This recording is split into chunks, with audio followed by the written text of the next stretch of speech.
Assalamualaikum warahmatullahi wabarakatuh. Halo teman-teman semua, perkenalkan kita dari kelas 11 TJKTA. Saya Farah Kalisanti Putri dari absen 12.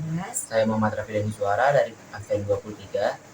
Kita di sini bakal ngejelasin bagaimana cara kerja layanan DNS server.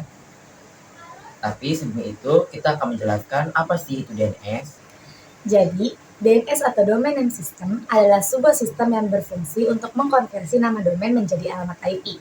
Server DNS ini bekerja sebagai jembatan antara nama domain dan alamat IP yang digunakan oleh komputer ataupun PC untuk menemukan lokasi situs web yang dituju. Saat seseorang mengakses situs web, browser akan menampilkan permintaan ke server DNS untuk menemukan alamat IP dan nama domain tersebut.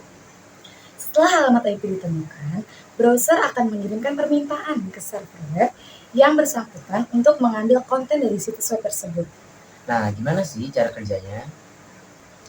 Gimana ya? Nah, jadi DNS bekerja dalam beberapa langkah nih di sebuah struktur DNS. Yang pertama dimulai dari query, yaitu permintaan informasi tentang alamat IP sebuah website. Contohnya gini, kita coba ke google.com. Di sini, server DNS akan mencari alamat IP yang cocok untuk nama domain itu. Ketik www.youtube.com di browser atau di device. Di sini server DNS itu bakal mencari alamat IP ini dan mencocokkan dengan nama domain tersebut di rekam data file host dan cache. Pada rekam data yang tercatat di sistem, tepatnya di file host dan cache. File host itu file yang mengarahkan nama domain ke IP address, sedangkan cache adalah data sementara yang tercatat di laptop atau PC dan aplikasi yang digunakan. Jika DNS server tidak menemukan data alamat IP pada file source maupun change, akan terjadi DNS resource. Di sini, DNS mencari informasi dalam cache penyedia internet kalian nih. Seandainya DNS masih belum menemukan alamat IP penyedia internet, dia akan mencari ke root name server. Jika DNS server tidak menemukan data alamat IP pada file host maupun cache, akan terjadi DNS recursion. Jadi, kenapa DNS recursion itu bisa terjadi? Bisa terjadi jika DNS server tidak menemukan data alamat IP-nya.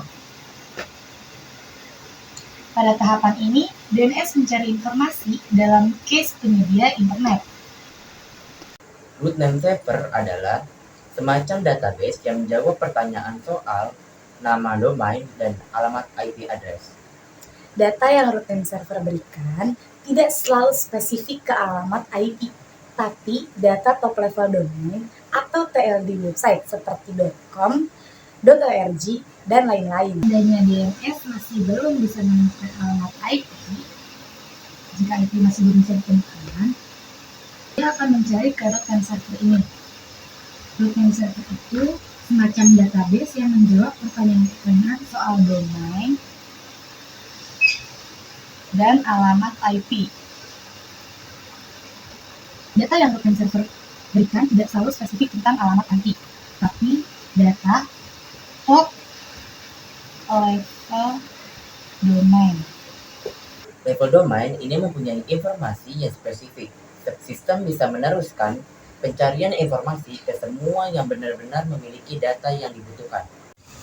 Pada bagian top level domain website atau bisa disebut TLD website bisa memberikan .org,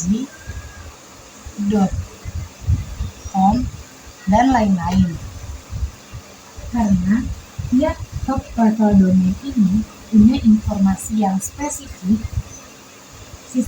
setelah sistem menemukan server website, authoritative name server akan mengambil alih tugas. Authoritative name server memiliki semua informasi yang lengkap mengenai website. Di bagian authoritative name server, sistem ini akan mengirim kembali informasi website browser. Setelah sistem menemukan server website, authoritative name server akan mengambil alih tugas dari website. Karena authoritative name server ini memiliki semua informasi lengkap. Nah, dari sini sistem akan mengirim kembali informasi website ke browser. Browser akan menampilkan website yang kalian inginkan. Lalu, browser akan menampilkan website yang kalian inginkan. Jadi dari authoritative name server ini dikirim melalui ke website, lalu akan ditampilkan lagi ke browser. Sekian dari kelompok 12. Wassalamualaikum warahmatullahi wabarakatuh.